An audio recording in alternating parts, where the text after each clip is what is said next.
Bonjour mes chéris, Marie-Josée Saint-Laurent, notaire pas ordinaire. Écoutez, à toutes les semaines, je vous fais une chronique juridique et ben voilà, je vous partage des questions qui me sont posées dans la pratique. Je vous les partage ici avec bien évidemment les réponses et ben écoutez, il y a personne encore qui est là avec nous, mais voilà, il y a sûrement des gens qui vont venir et j'ai des questions de toute façon supplémentaires à ce que j'avais déjà préparé aujourd'hui. Alors, on y va avec le sujet testament. Et là, je fais une parenthèse. Si jamais vous entendez un bip, bip, bip, c'est une voiture à l'extérieur qui est malheureusement avec le système d'alarme qui a été déclenché. Et ben, comme toujours, ce n'est pas un vrai vol parce que sinon, la voiture, elle serait partie puis on n'entendrait plus le bip, bip, bip. Et voilà. Donc, il faut vivre avec. C'est les aléas du métier, comme on dit. Testament. Simone, ça vient d'arrêter, mais ça fait 12 fois que ça l'arrête puis ça reprend.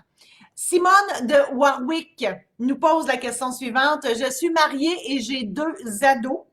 Qui hérite de mes biens si j'ai pas de testament? Comment on détermine les héritiers d'une personne? Ça, c'est la question qui m'est posée souvent. Simone, vous êtes mariée, ce qui fait que le Code civil, puis vous avez 2 enfants.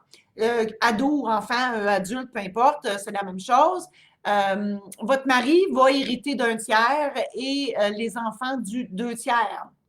Ici, ils sont ados, donc ils sont encore mineurs. Et c'est là le truc qui dérange quand on ne fait pas de testament et qu'on décède, c'est que votre mari va se retrouver copropriétaire avec les enfants d'une maison, de votre compte en banque, bref, de tout ce que vous possédez. Et malheureusement, la loi exige que votre mari soit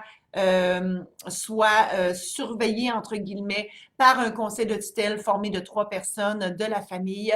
C'est une procédure judiciaire qui est obligatoire et ben, ça coûte des frais, c'est long, c'est plate, bon, et votre mari devra une fois par année rendre compte au curateur public de ce qu'il aura fait dans l'administration de l'héritage provenant de vous qui a été octroyé à vos enfants. Donc, la façon de gérer ça, c'est de faire un testament pour que vous et votre conjoint, vous vous léguiez l'un l'autre la totalité de vos biens. Je vous suggère ça, bien évidemment, vous ferez ce que vous voulez, mais c'est le moyen connu pour ne pas impliquer la famille au grand complet dans votre succession. Mandat d'inaptitude maintenant. Ginette de Matane. Mon mari m'a dit à la blague, quand tu vas être bien, bien folle, c'est sûr que je te place puis que je refais ma vie. La question, ça se peut-tu ça? Écoutez, personnellement, dans ma vie de notaire, j'ai déjà entendu quelque chose comme ça dans mon bureau. Le monsieur m'a réellement posé la question, si ma femme vient folle, je vais-tu pouvoir la déclarer folle? C'était la question. Sa femme était là. C'était de toute beauté de gérer ça. En fait, c'est pas comme ça que ça fonctionne. L'inaptitude, on va parler d'inaptitude, ben, c'est le médecin qui gère ça. Donc, pour rendre quelqu'un inapte, parce qu'on est apte jusqu'à preuve du contraire, et l'inaptitude se prouve par une évaluation médicale, donc faite par un médecin, et une évaluation psychosociale, travailleur ou travailleuse sociale qui fait ça.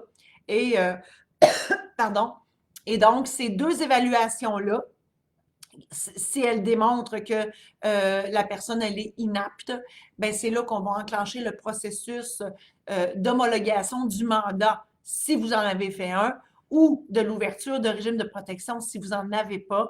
L'ouverture de régime de protection, c'est une nomination d'un curateur. Et encore là, la même procédure que je viens de vous expliquer pour des enfants mineurs, ben c'est la même chose, mais là, on nomme un curateur. La famille se met là-dedans, conseil de tutelle, curateur public. Donc, tout ce que je vous ai expliqué tantôt se pose ici aussi. Pour éviter ça, ben, on fait un mandat en cas d'inaptitude, un mandat de protection que je devrais dire, mais je trouve que ce nouveau terme-là, je ne l'aime pas, tout simplement. Je trouve qu'il ne dit rien. Alors, moi, je parle d'un mandat d'inaptitude. Alors, c'est la solution pour ne pas avoir un paquet de monde qui sont là pour wearer en bon québécois dans votre patrimoine. Et voilà, donc pour vous rassurer, Ginette de Matane, votre mari, même s'il vous trouve bien, bien folle, ben, il ne pourra pas vous faire interner comme ça, là. OK? Aide médicale à mourir, urbain. Ça me fait rire, ce prénom-là, urbain. On dirait que c'est un adjectif, hein, urbain. Mais non, ça peut être un prénom aussi. Urbain de Sainte-Anne-des-Monts, quand on parle d'urbain, hein, Sainte-Anne-des-Monts. La question, mon mari m'a dit que si jamais il était rendu légume, il veut pas partir. Y a-t-il moyen de le faire partir sans aller en prison? J'aime la question. Bon, je comprends que votre mari urbain ne veut pas partir, bon, il veut pas rester sur un lit d'hôpital ad vitam aeternam. Je comprends que, bon, il est légume, inapte. Ça m'a toujours fait rire, ça, ce terme-là, devenir légume. Pourquoi légume? Ça pourrait être une banane, ça pourrait être d'autres choses. Je dis ça comme ça. Ben, sans aller en prison, au Québec, le suicide assisté n'est pas légal.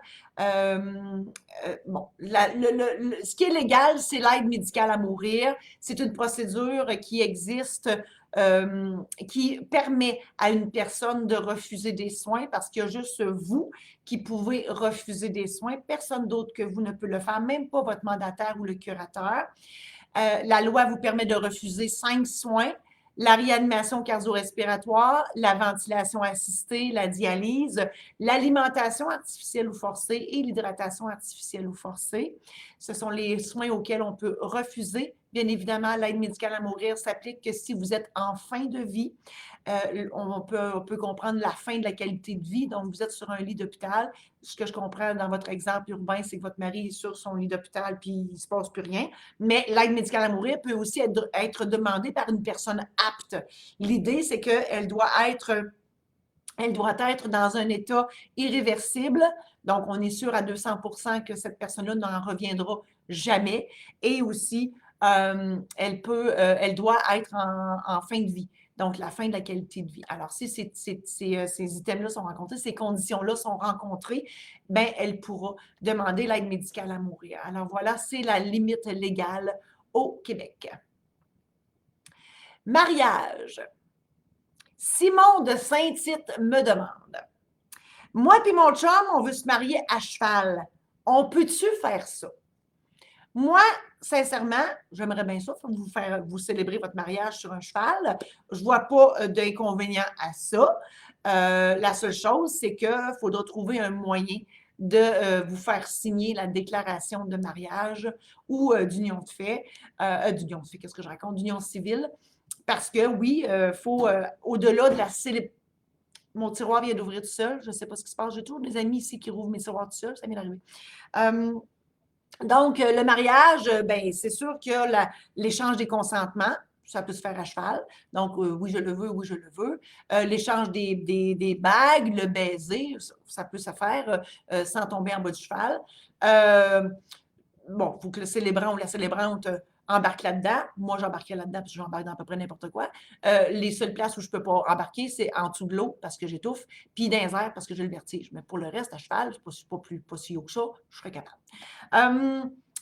Donc, et c'est ça. Après ça, c'est la déclaration de mariage, le document qu'on envoie au directeur de l'État civil qui doit être signé. Donc, on débarque du cheval, on se prend une table, on signe ça, puis c'est correct. Puis ça ne sort pas comment dire, c'est pas indécent, c'est pas. Moi, je ne vois pas pourquoi que vous ne pourriez pas vous marier à cheval. Succession. Jean de Chambly me pose la question suivante. Bonjour, mon père est décédé aujourd'hui, mes sympathies. Nous sommes 4 enfants adultes et mon père avait une conjointe depuis 20 ans. Là, je comprends que ce n'est pas votre mère. Sa conjointe dit qu'elle mandate son frère à elle pour s'occuper des funérailles. On ne sait pas si notre père avait un testament. Ça c'était le préambule. La première question, serons-nous informés et si oui, quand, à savoir si notre père a fait un testament? Bon, là, il y a plusieurs affaires là-dedans, mais la façon de savoir si une personne a fait un testament, c'est premièrement aller fouiller dans ses affaires. Hein? Parce qu'au-delà du testament notarié, on peut avoir écrit ça à mitaine, comme on dit, ou en tout cas, bref, c'est pas l'idéal, mais c'est mieux que rien. Puis après ça, ben, c'est sûr qu'il faut faire la recherche testamentaire pour connaître l'existence du dernier testament que votre père a fait. Dans la vraie vie, on peut aussi, si vous venez de Chambly, là, Chambly c'est un petit peu gros, mais vous pouvez vous essayer d'appeler dans les bureaux de notaire. C'est sûr qu'ils ne sont pas obligés de vous répondre. Idéalement, avec la preuve de décès du salon funéraire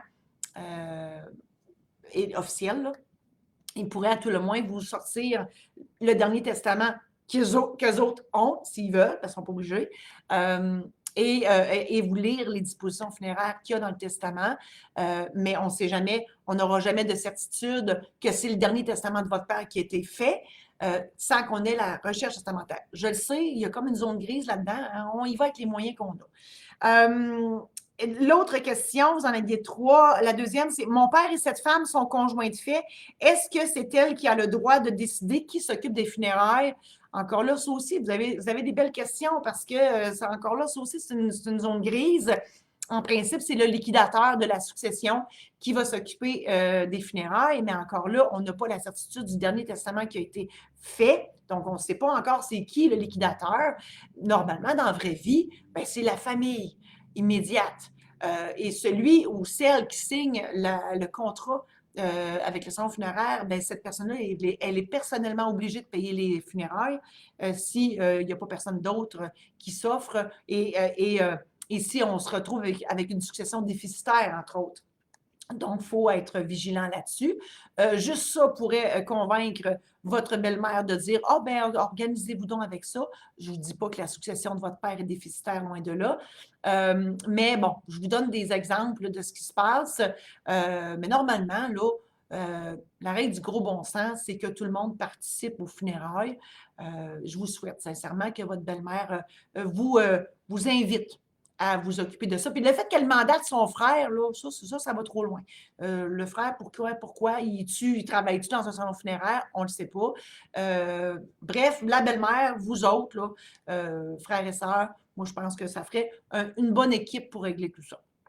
Dernière question pour vous. Existe-t-il un moyen pour nous de savoir si notre père a fait un testament et s'il en a fait un, d'en connaître le contenu? Ben, je viens de répondre à celle-là avec la première question.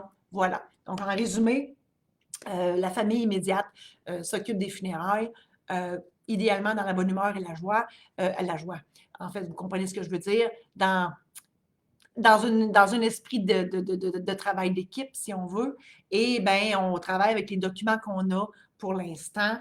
Et je vous encourage tous, ceux qui sont là.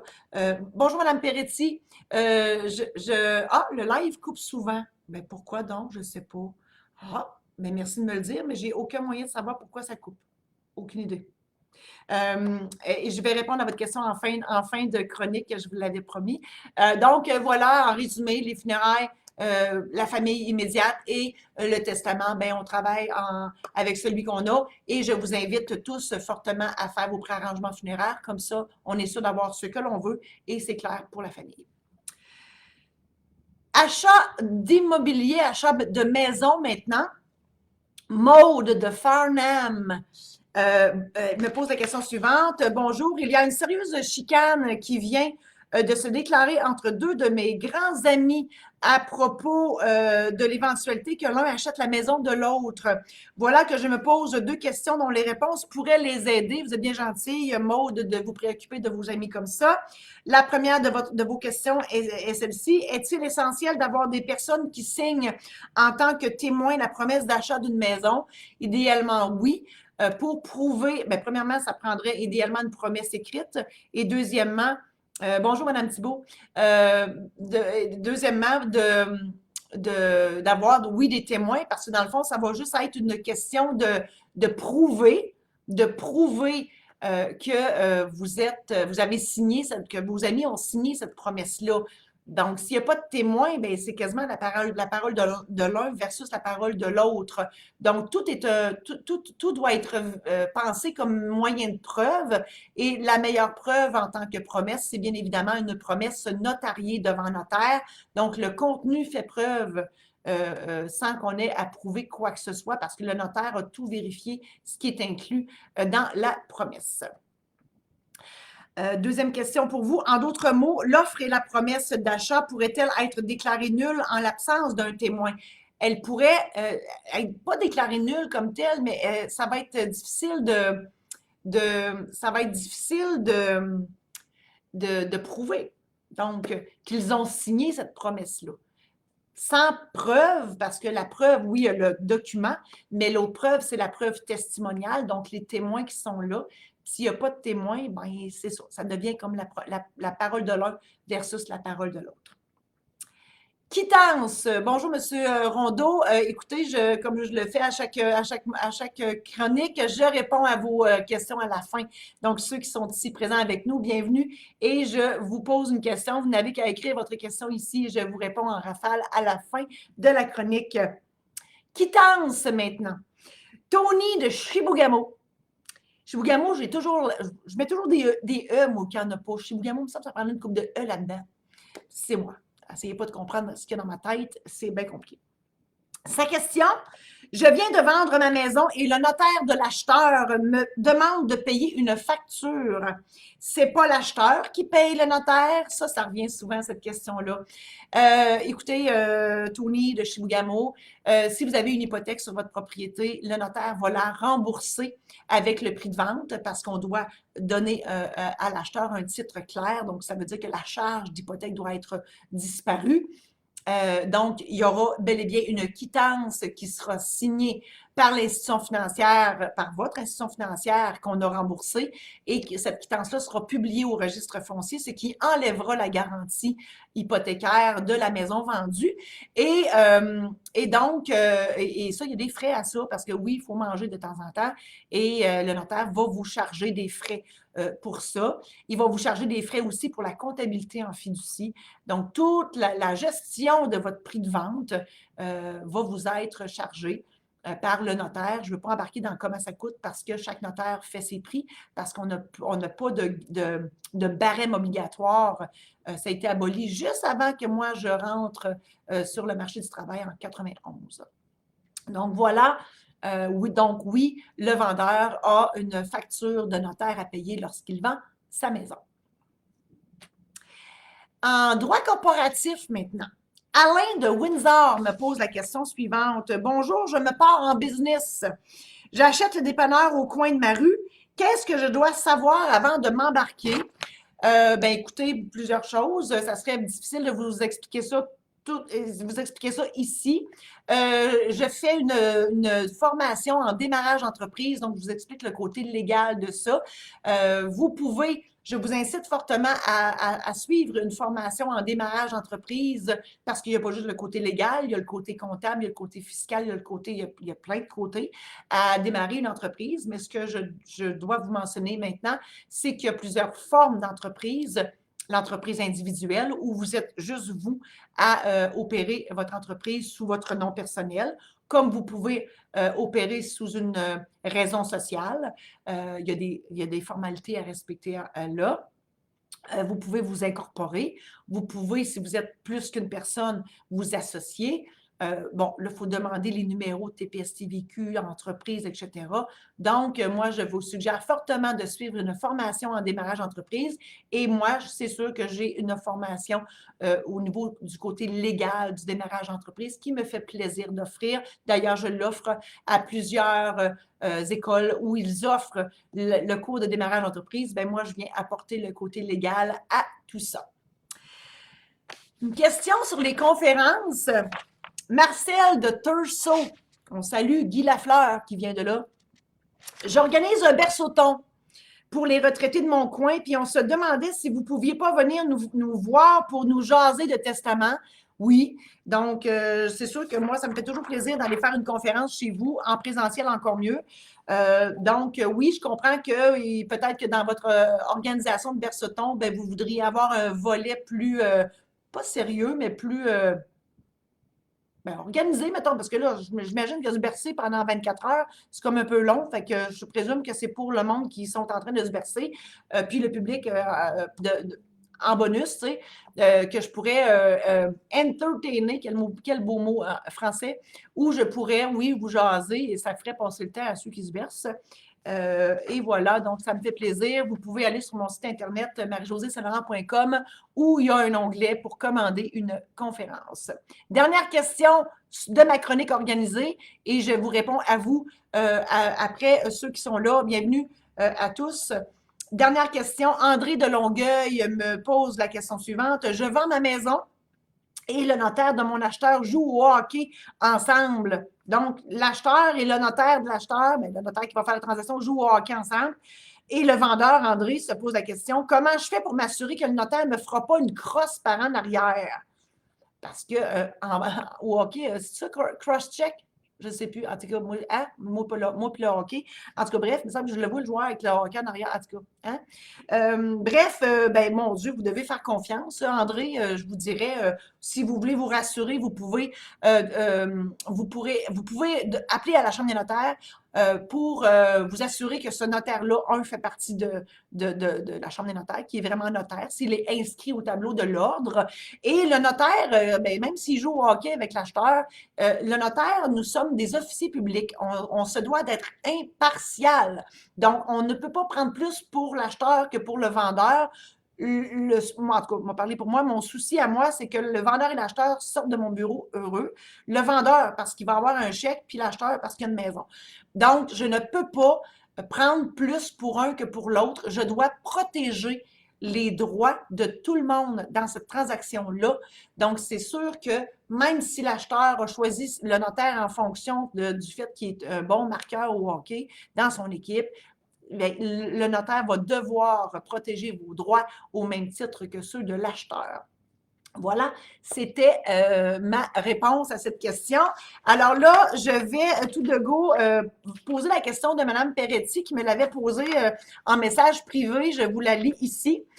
Donc, une personne qui n'est pas héritière dans un testament notarié peut-elle réclamer à la succession des alliances qu'elle prétend être des bijoux de famille?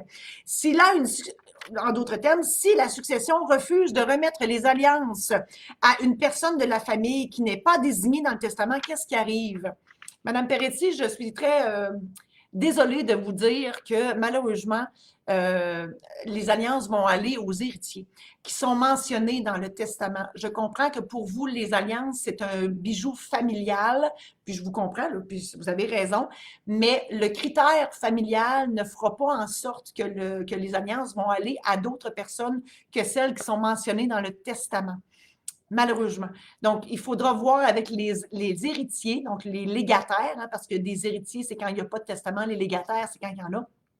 C'est quand il y a un testament, des légataires dans le testament, bien, il faudra voir avec eux s'ils veulent bien vous les remettre, ces alliances-là, considérant que pour eux, ça n'a aucune valeur familiale ou sentimentale, ça n'a qu'une valeur monétaire. J'espère, j'ose espérer qu'ils ne vous feront pas payer ces alliances-là. Voilà. Alors, c'est ma réponse. Je vais tout de go, je remonte les commentaires, j'y vais. Je suis désolée si ça coupe, j'ai aucune idée, j'ai pas de contrôle sur l'Internet. J'aimerais ça, des fois, avoir, mon Dieu, si j'avais le contrôle sur l'Internet, j'aurais le contrôle sur la température, puis j'aurais le contrôle sur bien des affaires. Que voulez-vous, c'est pas mon cas. Sinon, mon Dieu, j'aurais été crucifiée quelque part et je ne veux pas, ça fait trop mal. Monsieur Rondeau me pose la question, est-ce que je peux léguer mes biens à ma conjointe sans rien laisser aux enfants? 15 ans, pas de contact et jamais vu mes petits-enfants. Vous avez tous les droits, Monsieur Rondeau.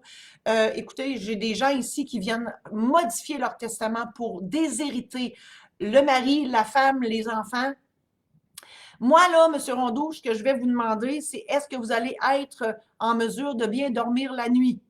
C'est la seule question qui se pose. Parce que, au-delà du fait, quand je vous dis oui, vous pouvez déshériter vos enfants, vos biens, là, c'est vous qui les avez gagnés, ces biens-là. OK? Et moi, souvent, dans mon bureau, je vous pose la question, à mes clients, je pose la question, qui mérite de recevoir ce pourquoi vous avez travaillé toute votre vie? Hein? Une belle question. Alors, si dans votre tête, vous dites, non, mes enfants, ils ne méritent pas, je ne les vois plus. Ils ne viennent pas me voir, je n'ai même pas vu mes petits-enfants. Bien, poser la question, c'est y répondre, comme dirait un juge de la Cour suprême. Alors, vous pouvez léguer vos biens à qui vous voulez. L'important, c'est d'être capable de bien dormir après avoir fait ce testament-là où vous aurez légué vos biens à X, Y, Z personnes et qui ne seront pas vos enfants. Voilà, c'est ma réponse, M. Rondeau. Madame Bondu, comment poser une question? Ben, c'est juste ici. Donc, dans les commentaires, vous me posez votre question.